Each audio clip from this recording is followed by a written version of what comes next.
Okay, good morning, New Zealand. Good evening, New York. Welcome along, Neil. Thank you for joining us today. Um, Welcome to today's webinar, everyone. We're very excited today to have Neel Doshi with us all the way from New York City. My name is Edwin Dando. I'm one of the founders of Radically, and I'll be your host for today. Folks, today's webinar is really important. There's a lot of business leaders out there at the moment working really hard on reorienting their business for the future. And I think in quite a strange way, the whole COVID situation has highlighted the importance of culture and adaptability. And today's webinar is a really important piece of that puzzle in achieving that. As many of you know, Radically is on a mission to help businesses evolve to better meet the needs of a rapidly changing world. And as part of that mission, we're really delighted to partner with Neel and his company, Vega Factor, to bring you this webinar today. If you've got any questions throughout the talk, please pop them into the chat panel on the right-hand side. And look, my role today as the host is I will pop back at the end. I'll close out today's session. But without further ado, I will hand over to you, Neel. Awesome. Thank you so much for that, for welcoming me to this session. I really appreciate it, guys. Let me start by sharing my screen. And I think you guys can see everything, okay? All right, folks, let me jump right in. My name is Neel Doshi. I'm one of the co-authors of Prime to Perform. I want to start by sharing with you an experiment. This experiment looks a bit like this setup that you have right in front of you. Here's how the experiment works. The experiment is conducted on kids that are about 1.5 years old. So you can see this child sitting in the middle of the room on the floor. This child was given this toy because of how distracting it is. It was chosen because it distracts kids that are about 1.5 years old. It plays music, it lights up, he's pressing buttons on it. Now in the corner of the room, you can see this table.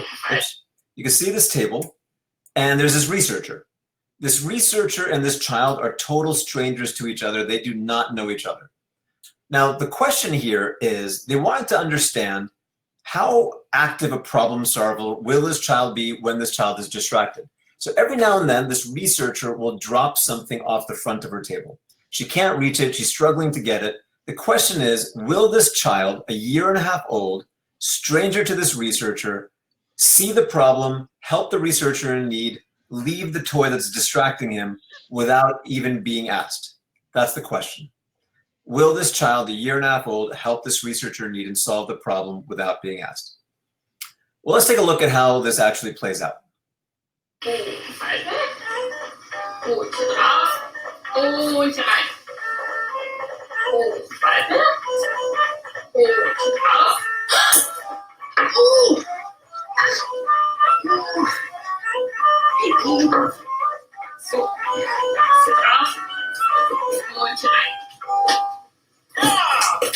Super cute, really adorable. As it turns out, at the beginning of this experiment, practically all of the children saw the problem, didn't even hesitate to help.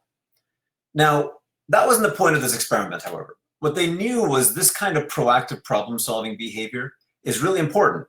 We want to nurture it in our children. We want to build it in our workforces. So imagine you have a colleague at work, and that colleague sees a problem. Does that colleague stop what they're doing and actually solve the problem, or do they ignore the problem, pretend like it didn't happen? So they wanted to understand, how do we inspire and nurture more of this kind of behavior? Can we essentially train these kids to be better at problem solving? And so what they did was they took these children and they put them into one of 3 research groups. The first group was a control group, put into scenarios like this, but that's about it, used to measure the lift of the other 2 groups. The second group of children were put into scenarios like this, and when they were helpful, they were given verbal praise. Attaboy, you're a great kid, thank you very much, verbal praise. Third group of children were given electric shocks. I'm totally kidding, they were not given electric shocks, just want to make sure you're all still paying attention. Third group of children were given rewards when they were helpful. So for a while, these kids were trained, either control group, praise group, reward group. By the end of all that, they wanted to see how much more of this proactive problem-solving behavior did we create. And here's what they found. By the end of this, the control group helping 89% of the time. The praise group actually got a little less helpful, 81% of the time. The reward group, significantly less helpful, helping and problem solving 53% of the time.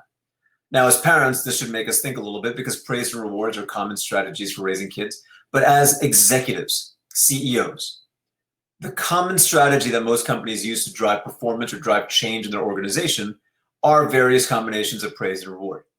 So if we're seeing behaviors like this, we really need to understand what's going on here if we are to build high-performing organizations. Now, before we do, I want to share with you one more video, this time of a child that started the day like the one that you just saw the problem, didn't even hesitate. The child was then trained in the reward group, and here's the child by the end of the day. Yeah.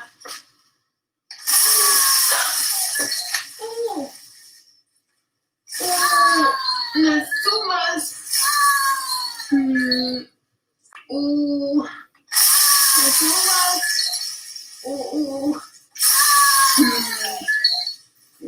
Dapat. Dapat. Dapat.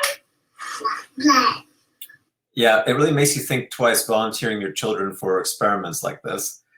Now, my life's work, the research in our book, Primed to Perform, it's all about answering a very basic question. How do you build the highest performing organizations? Now, to answer that question, we have to unpack three separate questions. The first is, what is performance? The second is, what drives performance? And the last is, what scales performance?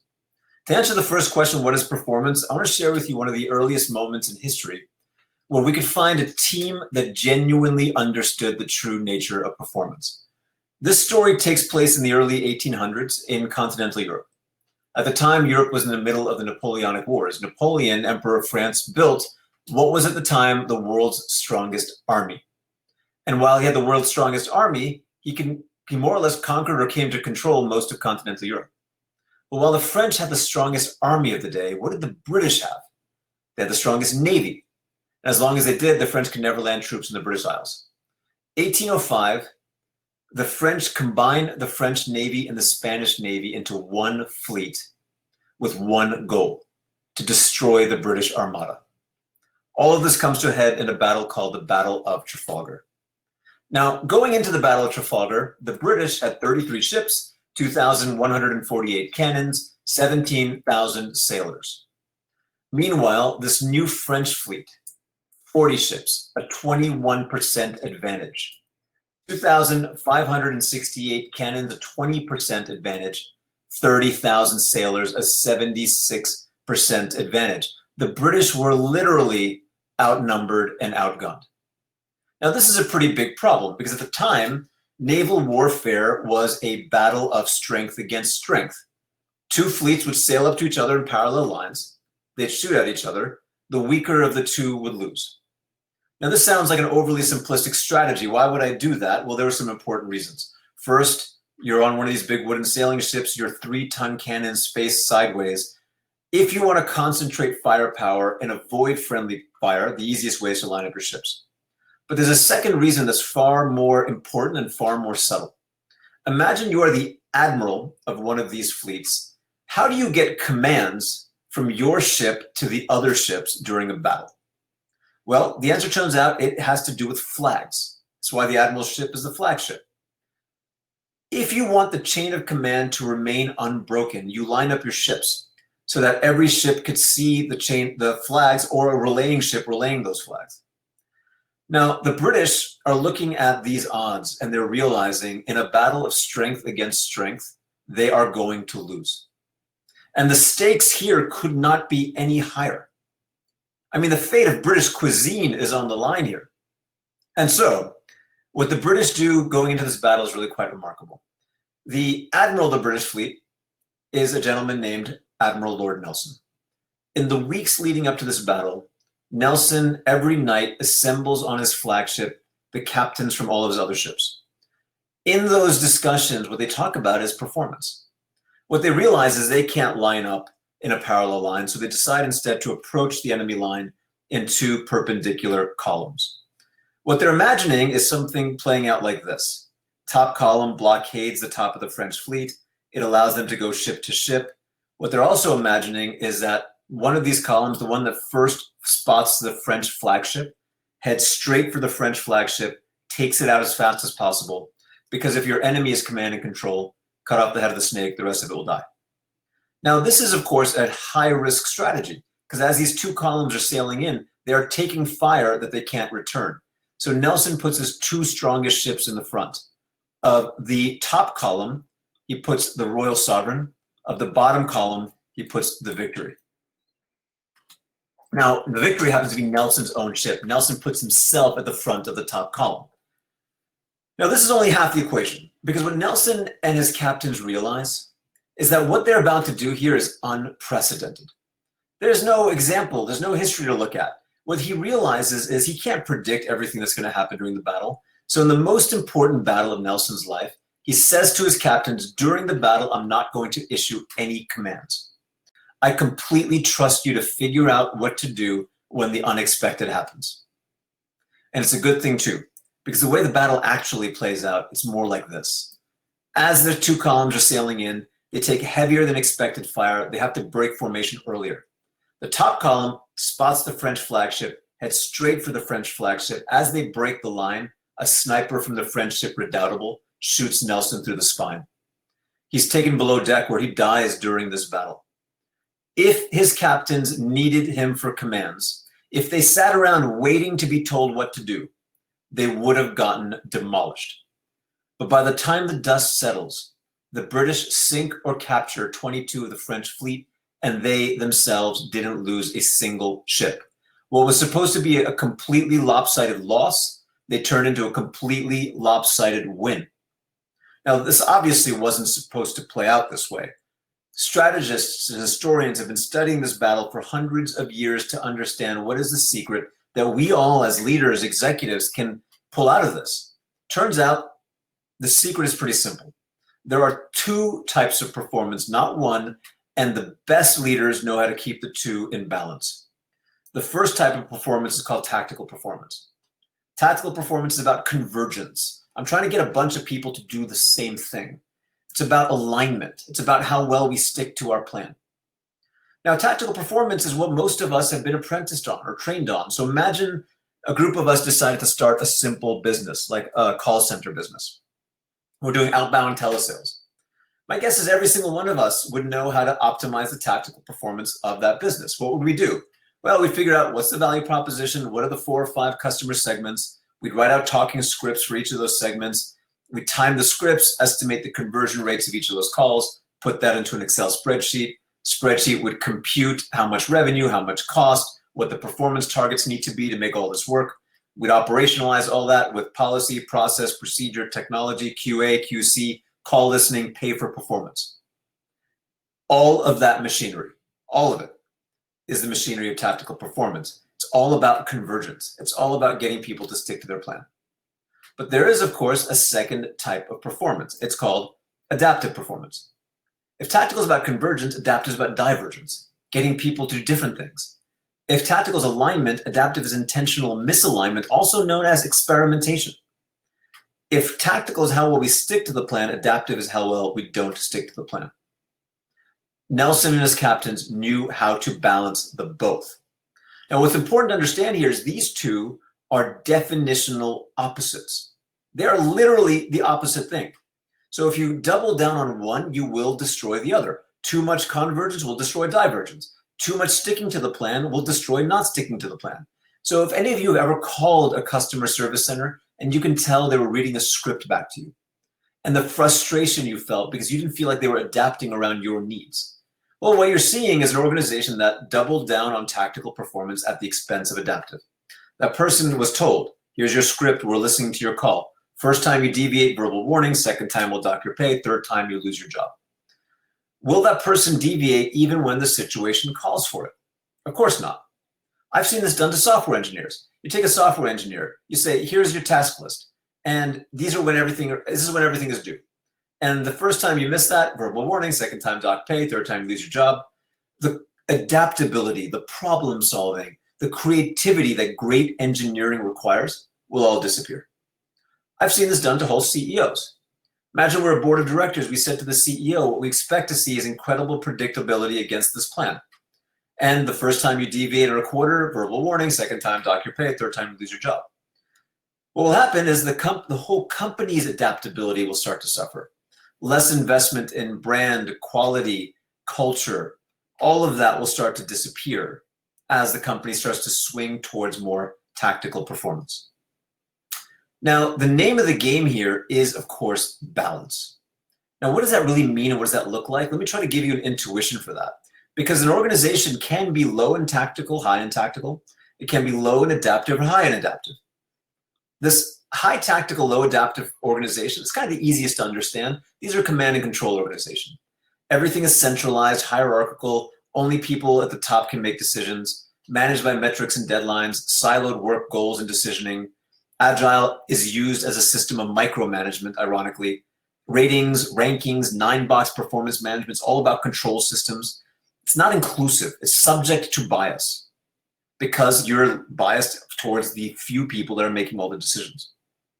Now, a lot of organizations get that this isn't effective. What they don't understand is there are 4 boxes in this matrix, and they often swing their pendulum to the lower right. Lower right is high adaptive, low tactical. This is also not very effective. High adaptive, low tactical, this is extreme decentralization. No strategy or planning, hands-off leadership, no systems of work, no performance management. Now, this isn't effective either. However, not many organizations have really come to understand the tension and duality of these two types of performance. And so what you end up seeing is organizations constantly reorging in these two directions. 1 year, the big theme is centralization. 4 years later, it's decentralization. 4 years later, it's centralization.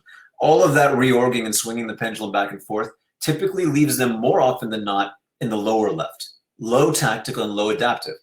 Everything is a fire drill. Everything is reactive, but not in a good way. Decisions are only being made in meetings with dozens and dozens of people. These are really slow, fire drill-oriented companies. Now, of course, what you want to build in your team, in yourself, in your organization is the upper right. This is where the greatest companies in the world exist, but how? How? All of this was actually preamble to just answer the first question, what is performance? Performance at its very best is tactical and adaptive. I'm not building an operating model that takes one at the expense of the other. Now, how do I know I've done that? That gets us to the second question, what drives performance? Now, to understand the second question, you have to look at a very simple conclusion. Why we work determines how we work. Now, this might sound pretty fluffy and kind of like a kumbaya, let's give everyone hugs kind of statement. That's not who I am. I'm an engineer. This is an engineering principle. But for you to engineer a team based on this principle, you have to learn how to understand human motives. Motives are reasons why people do things. So to help you understand human motives, I want to share with you a framework called the motive spectrum. The motive spectrum unpacks human motives. So a person's motive can come from one of 3 places. There is the work itself, or the thing they're doing. It can come from the person, their identity, what they value, what they believe in. And lastly, it can come from everything else.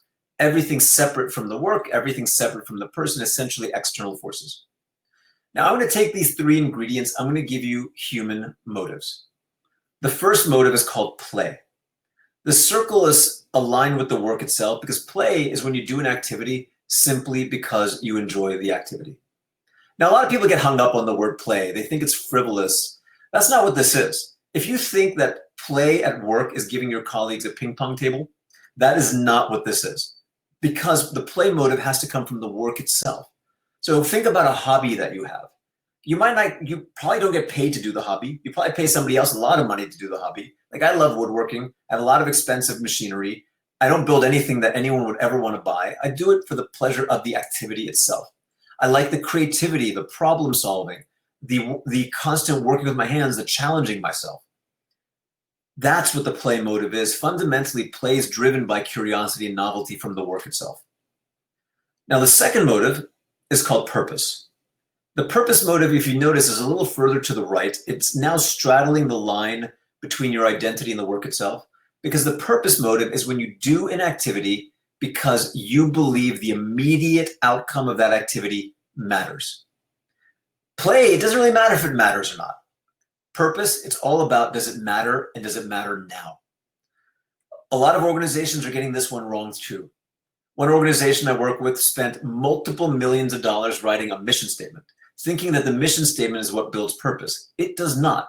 The best way to understand purpose is what's its opposite.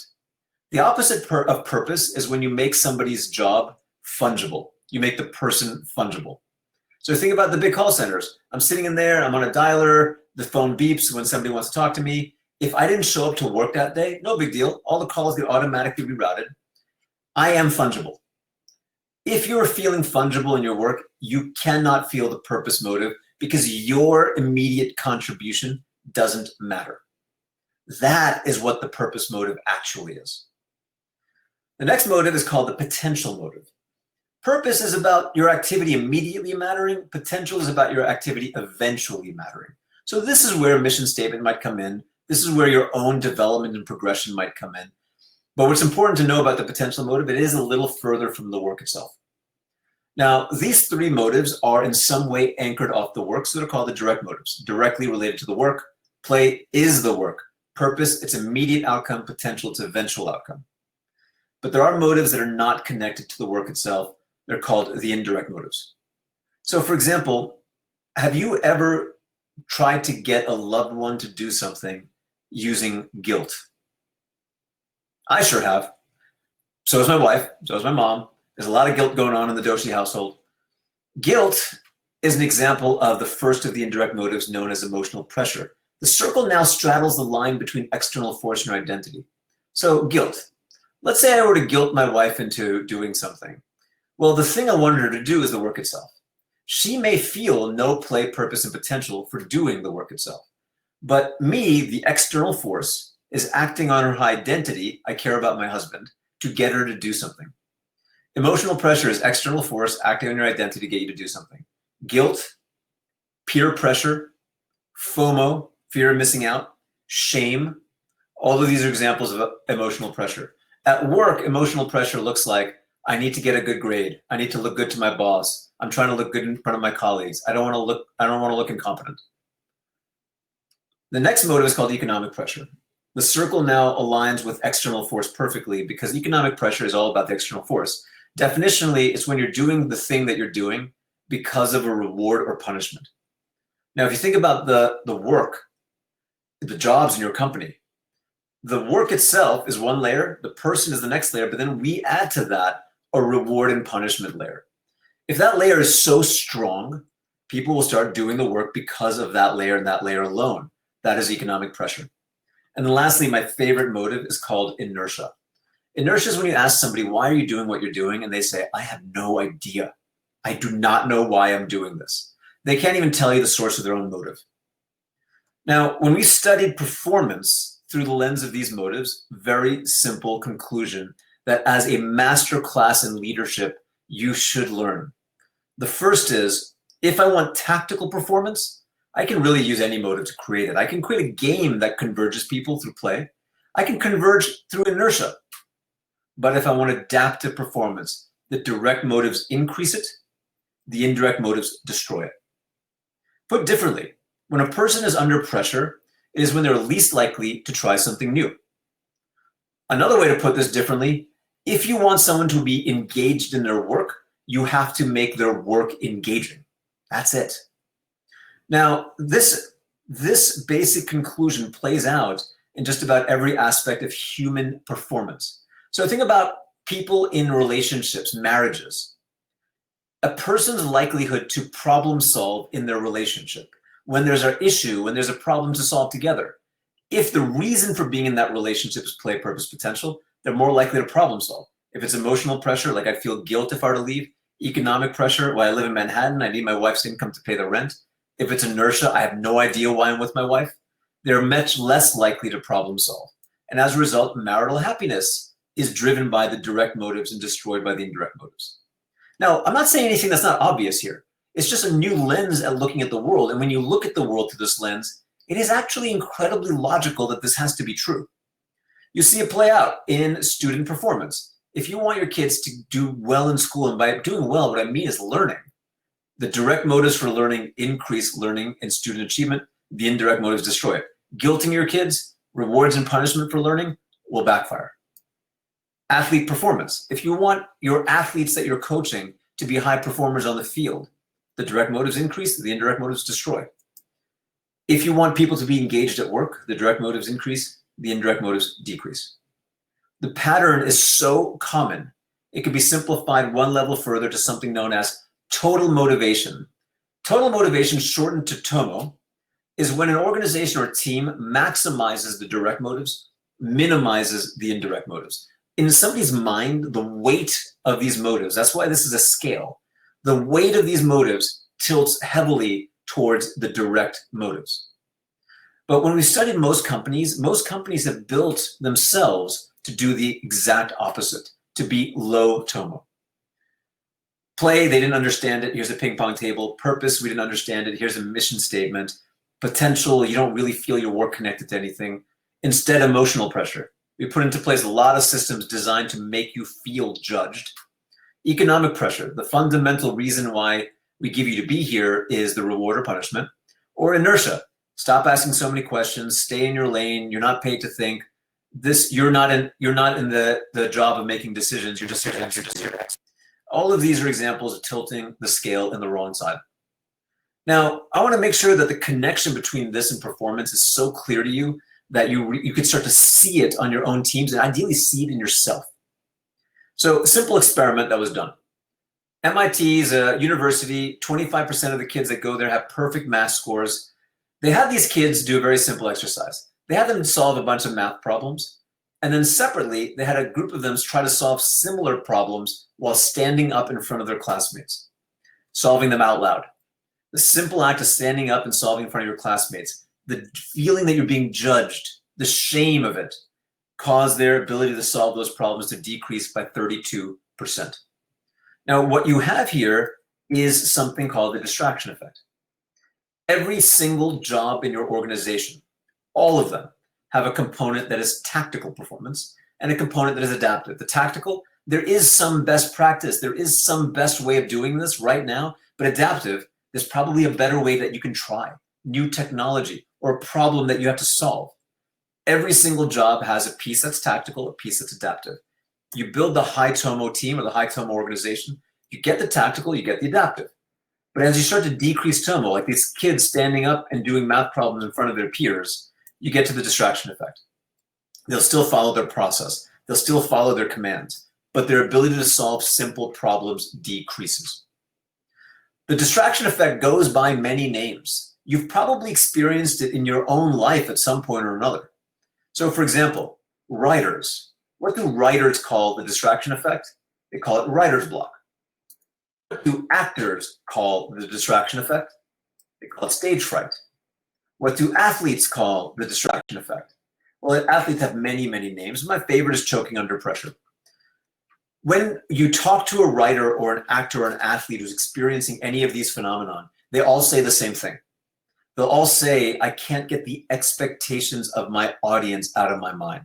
I'm solving for the expectations, the emotional pressure, not for the play and purpose of the work that I was doing. All of this is the distraction effect. All of it is choking under pressure. But we can do worse than the distraction effect. To give you an example of what worse looks like, I was once asked to share this research and help transform a B2B tech sales team. So B2B tech sales, large ticket sales. As I jumped into this, I asked them for one piece of data. Could you show me revenue by month and margin by month? And here's what they showed me. Here's January's revenue, February, March, April, May, June, July, August, September, and on and on and on and on. And margin, if you notice, in the last month of every quarter, there's a substantial dip in margin. What you're seeing here is sales folks that are in a high enough pressure system that they're just checking the boxes. Okay, I'm gonna wait till the last minute. I'm gonna cram this down a client's throat. I'm gonna do it at a deep discount. And they don't really even notice the steady decline in their margin. And they don't do anything to pivot out of this incredibly expensive, incredibly ineffective operating model. Now what you have here is what's known as the cancellation effect. Cancellation effect is just checking the boxes. Okay, when the pressure is high enough, I'm just going to do the bare minimum to solve for the pressure and nothing else. So I'll solve for all the tactical performance, but all my adaptability disappears. If you see a colleague who's just checking the boxes, you're seeing cancellation effect. If you see a colleague that just says to you, just tell me what to do and I'll do it, you're seeing the cancellation effect. But we can do worse than the cancellation effect. Let's say I keep decreasing Tomo. So more and more pressure, less play, purpose, and potential. You get to something new.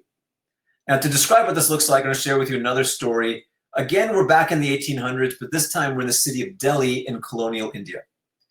So city of Delhi in colonial India was run by British governors at the time. The city happened to be infested with cobras. Now, I don't know about you guys. I live in New York City. We're infested with rats. Cobras, much worse. Snake that can stand up, spit venom at you, kill you. So imagine you're a British governor. Okay, let's just kind of get off that page for a second. Imagine you're a British governor and your city is infested with these cobras. You're certainly going to do something about it. So what do? They set up a cobra bounty. For anyone who brings in a dead cobra, they're paid for it.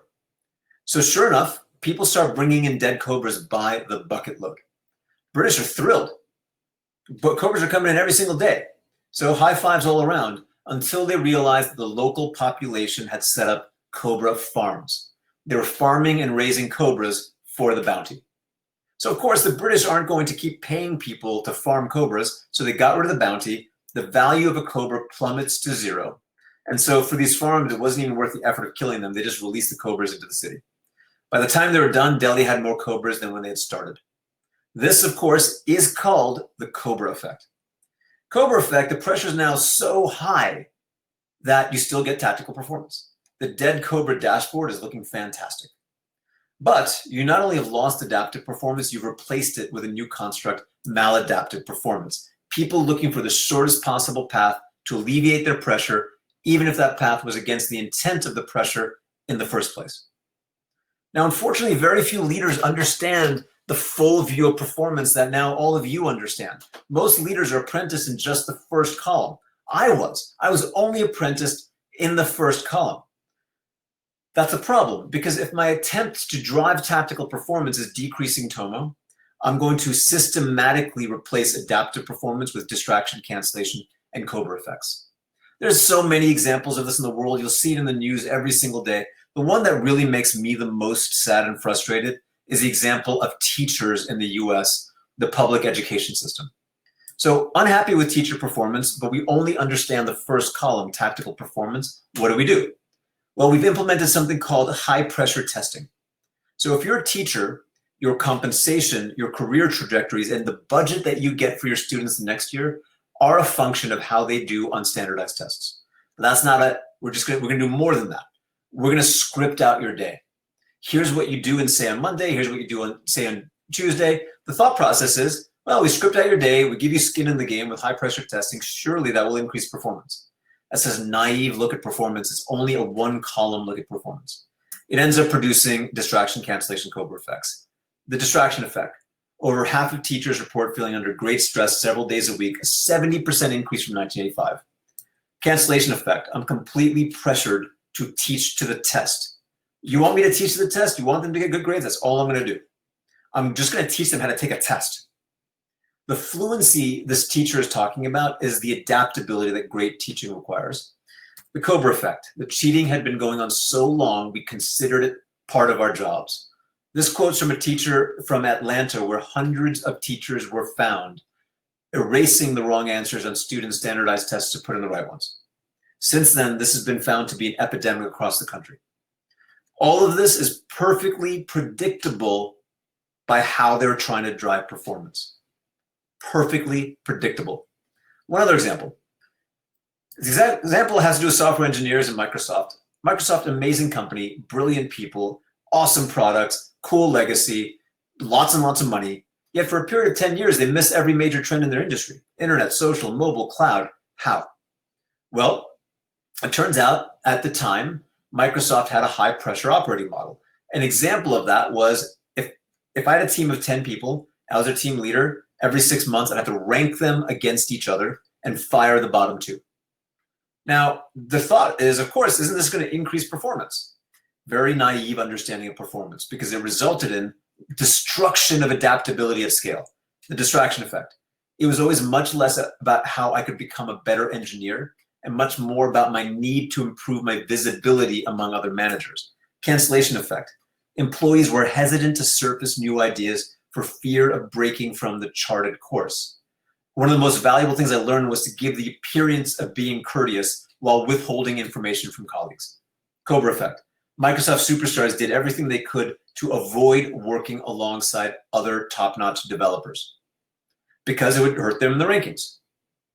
All predictable consequences of the system being used to drive performance. Once they got rid of the system, the growth rate picks up again. So that's what drives performance. You want to get to the best balance of tactical and adaptive performance, you got to maximize Tomo. That's it. Now how? What scales performance? To answer this question, I want to give you an intuition of what scale looks like. I'm going to start to share with you some data. I'm going to share with you data that I've conducted over the years on a number of industries in the US. I'm going to show you two pieces of data. The vertical axis here is customer satisfaction. Horizontal axis is employee Tomo, why they work in these organizations. Now, I can measure Tomo pretty easily. I encourage you all to measure Tomo weekly in your teams. If you ever want to know how, just go to our website. We have a free tool, weekly measurement of Tomo, super easy. What you need to understand these charts is employee Tomo, the direct motives will increase the number. The indirect motives will decrease the number. And customer satisfaction is a metric that needs tactical and adaptive. If you're a customer, you expect tactical predictability, but you also expect good problem solving, and you feel the frustration when an airline isn't. So what you see is an incredibly tight relationship between why people work in these organizations and an outcome that requires tactical and adaptive performance.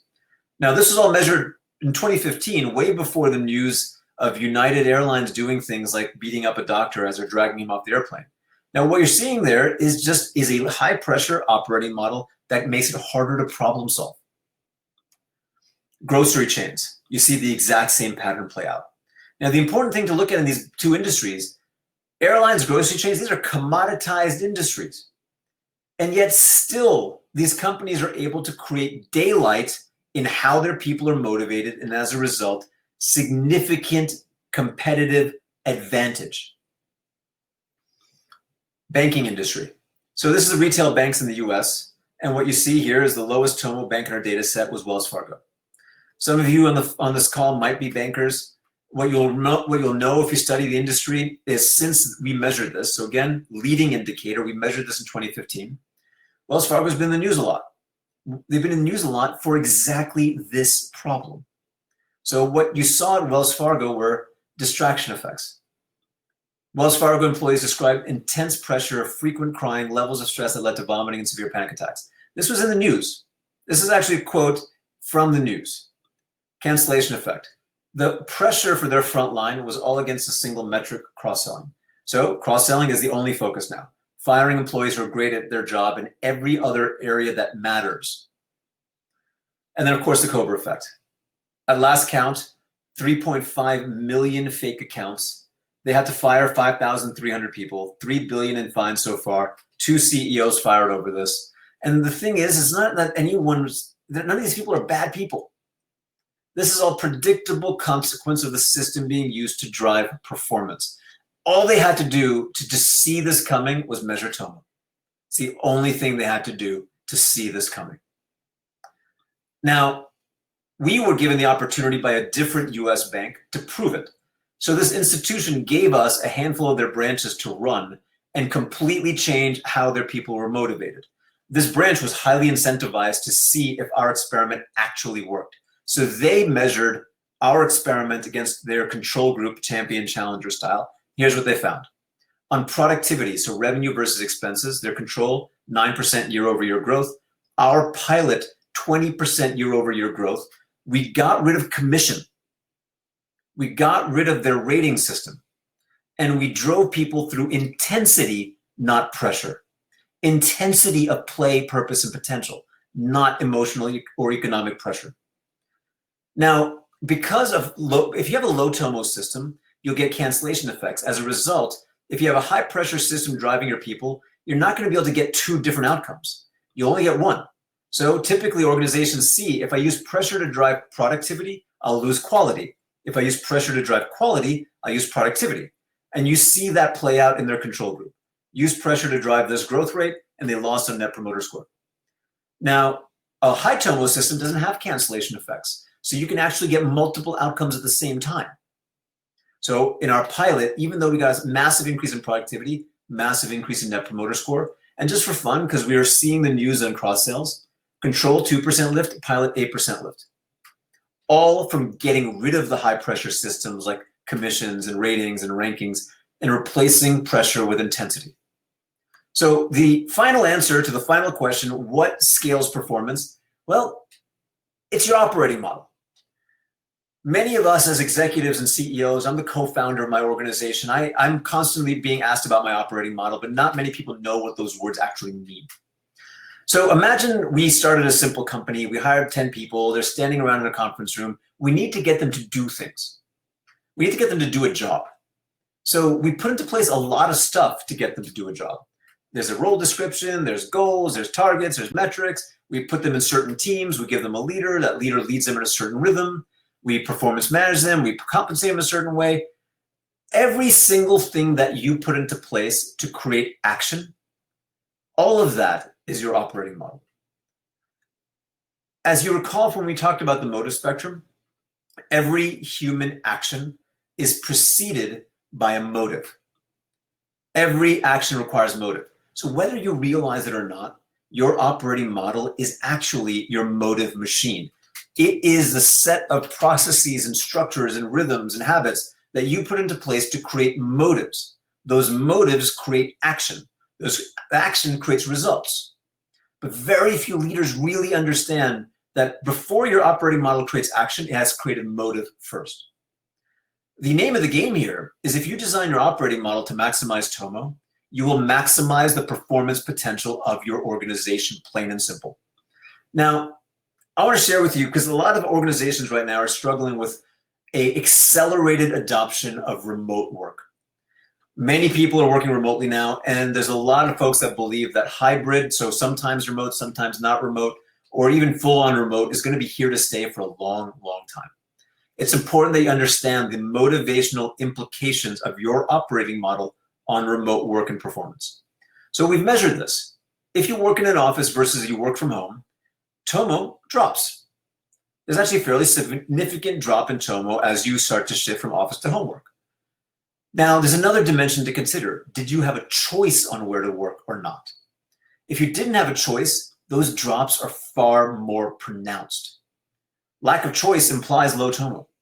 So what you're seeing is a lot of folks went from the best quadrant to the worst quadrant because of what we're seeing today.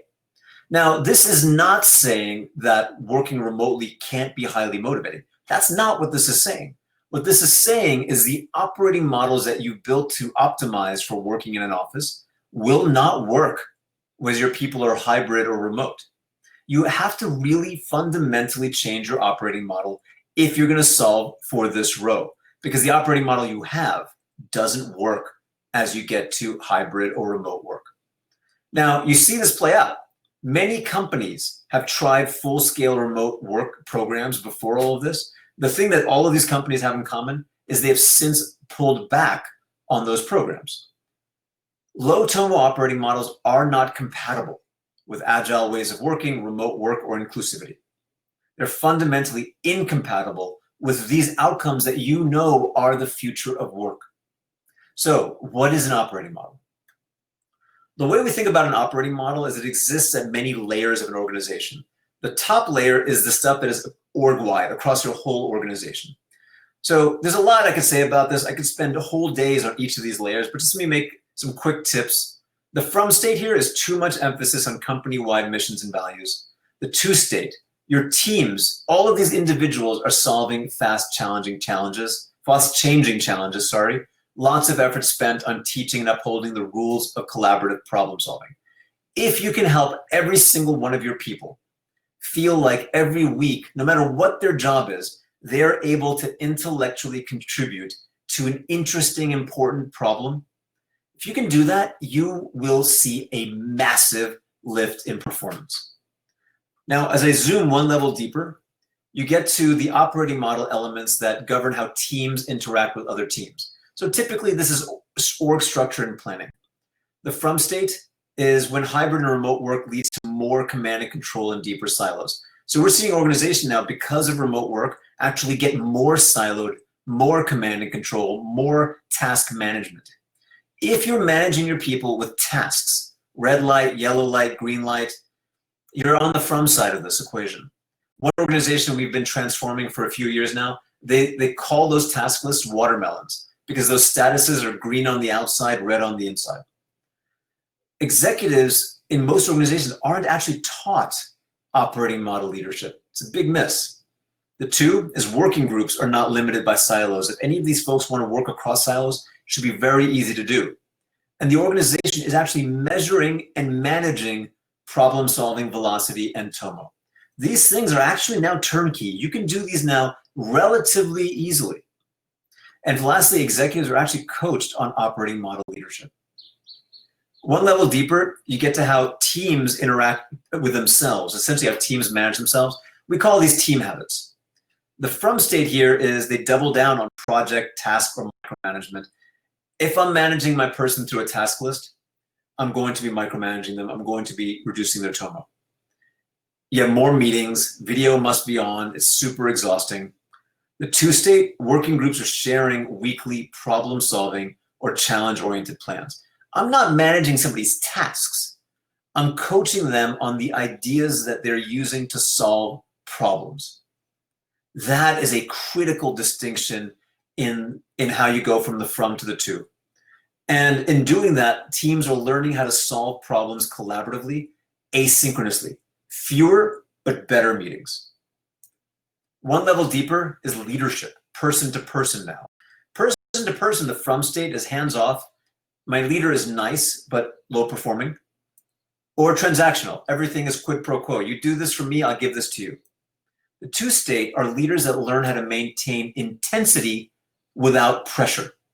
An important thing to, as you guys learn more about Tomo and this research, you'll start to see intensity and pressure aren't the same thing. You want to start to measure Tomo weekly and use it as a bellwether, essentially as the fuel gauge to know, do you need to do something to help your team, or does your team need to do something to help themselves? And lastly, we get to the level of stuff that is at the individual level. This is namely the talent system. The from state on the talent system are things like comp driven by title promotions, ratings, competency matrices, 9-box, forced distribution. These end up being highly biased, incredibly non-inclusive systems. The two state, algorithmic compensation, or learn to earn. Titles and roles are scope-based, not hierarchical. Now, where does this all take us? All of these, I want to impress upon you that all of these are a journey. There's things that you can start immediately. There's things that might take some time. But to recap everything that we've just covered, which is amazingly fast brain dump on a pretty complicated science. What is performance? It's balance. Every single person, every single team, every single function, every single company is balancing tactical and adaptive performance. What drives performance? Tomo. If you want to get to that balance, the only way is your operating model has to maximize the direct motives and minimize the indirect motives. And how? Well, that is by designing that operating model right across your identity, structure and planning, team habits, leadership skill, talent system. Now, this might sound like a lot, and I don't want you to feel like this is, oh my goodness, this is so much, I'm just not even going to try. When an organization asks us, where do we start? Like, help us get started.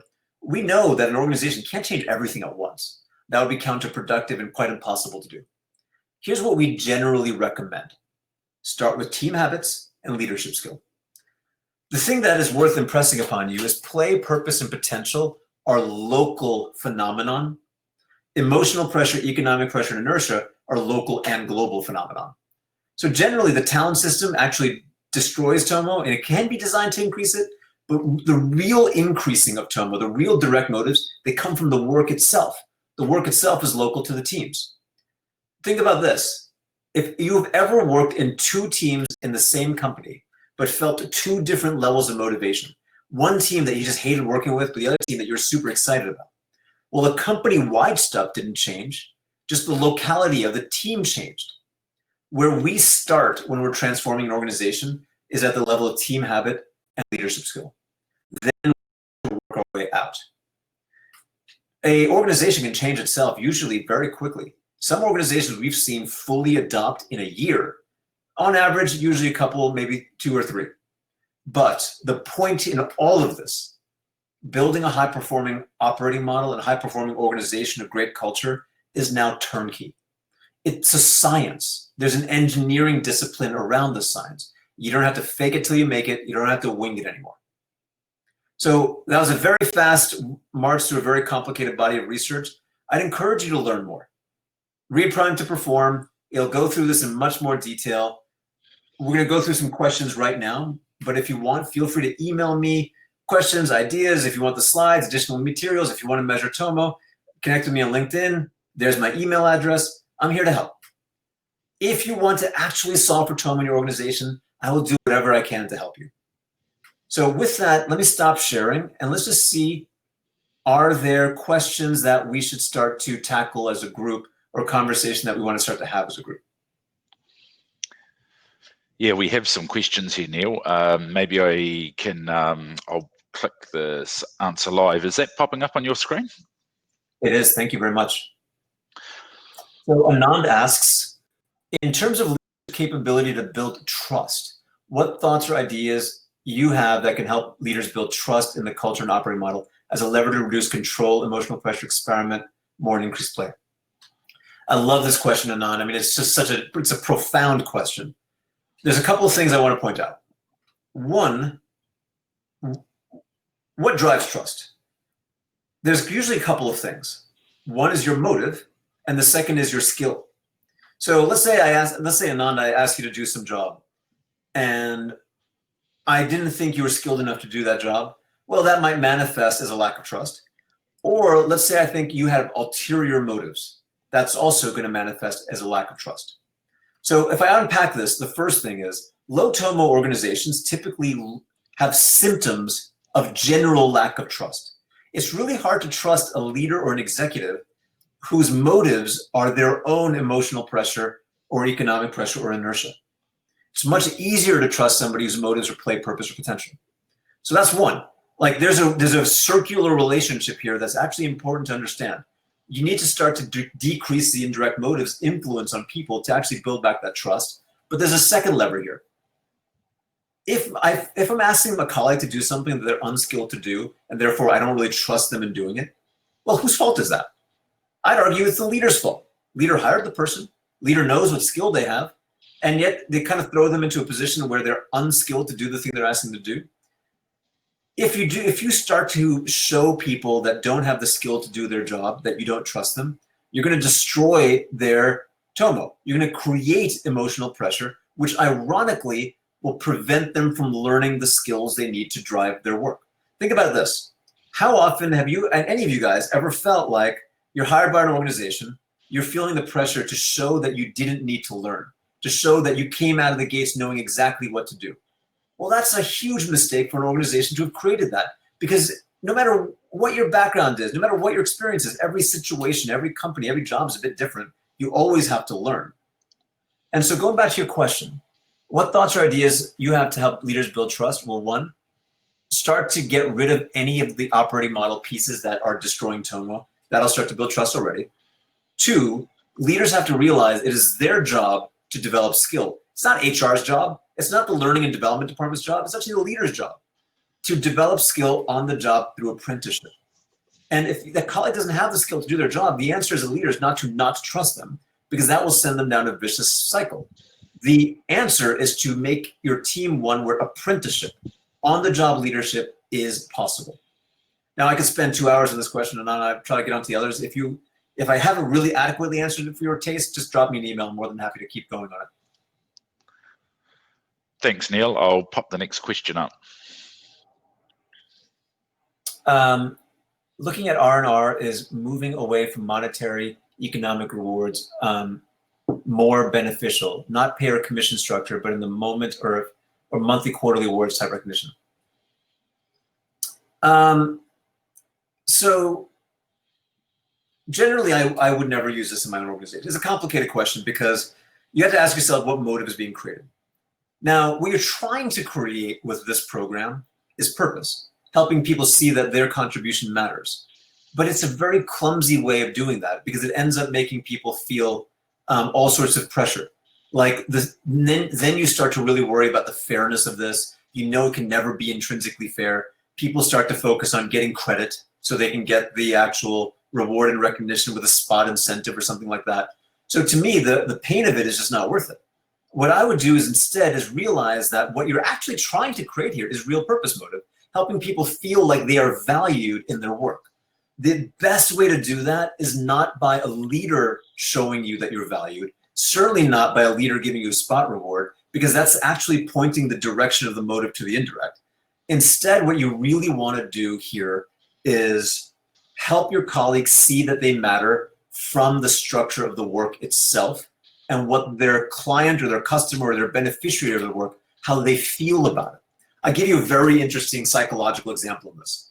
So one of the big hotel chains that we were working very deeply with to solve this problem, one of the things that we worked on with them is rather than giving them spot awards, we gave their customers coupons that they hand to employees to recognize the employees. So the customer is recognizing the employees, not their leader. Now, what's really, really cool, so I did this little experiment. I started using these coupons. So I was in a hotel. I was giving a coupon to this one of their employees, and the look on his face was not, thank you for this reward or the Scooby snack or this credit. The look on his face was, I feel purpose.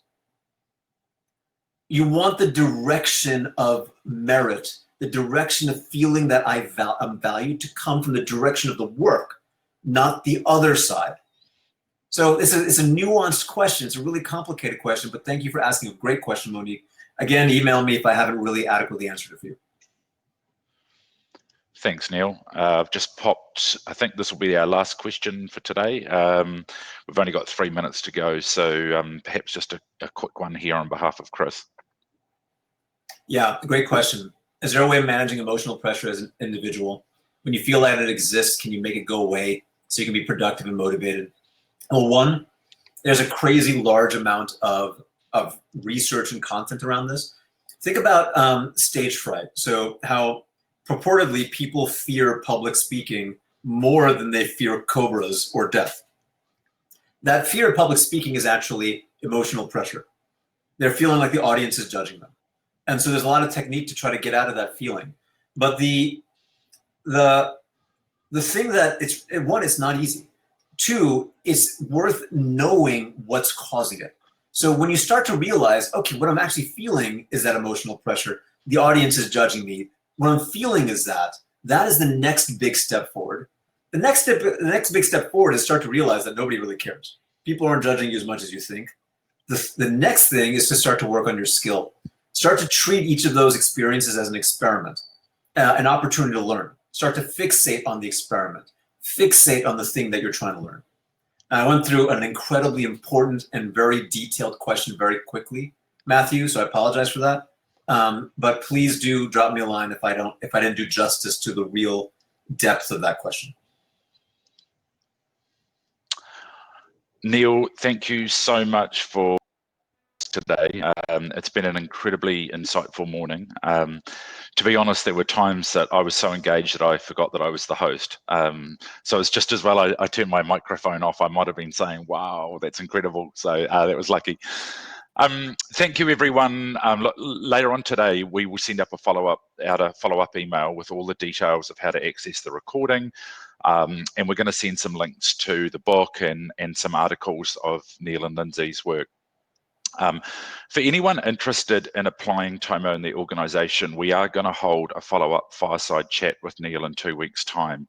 But we stress it's really largely designed for people who are really genuinely interested in taking these principles further, ideally with an executive group that see the value in this. And so we'll include the details of that in the follow-up email. Finally, Neel, thank you so much for taking time away from your family in your evening in New York. It's fantastic to have you dial in and share your experiences and some phenomenal insights with us here in New Zealand. Really, really great morning. What you've shared with us is going to have an impact and a lasting impact on many of us. So thank you very much. To everyone who's attended today, thank you very much for taking an hour out of your day to learn more about creating high-performing cultures. I hope the remainder of your day is fantastic, and we'll be in touch with the follow-up information shortly. Thanks, everyone, and thanks, Neel.